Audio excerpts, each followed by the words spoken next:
What's up, bookworms? I got another post from the past for you guys here today.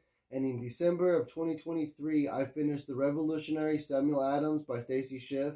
And this is what I posted on my Facebook account when I finished The Revolutionary Samuel Adams in December of 2023.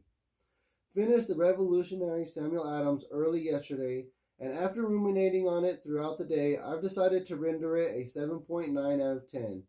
I knew almost nothing about Samuel Adams before I started this book, and I find that appalling.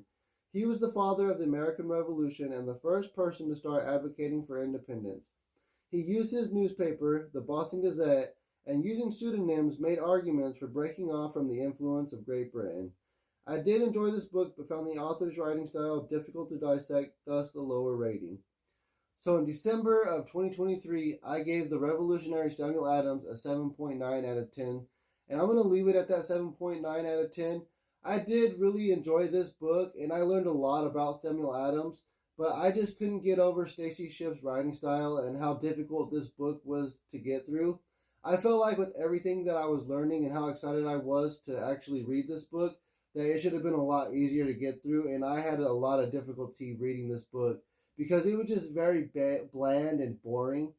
Also, and this really goes back to the American history courses here in the United States, I felt like I've known almost nothing about Samuel Adams until I picked up this book in December of 2023.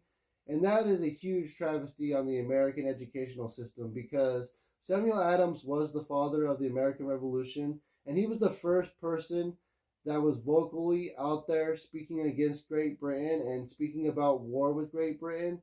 And it's a huge oversight on the American educational system to not learn enough about these American figures like Samuel Adams or Benedict Arnold or Daniel Boone, because we don't learn enough about them in our American history courses.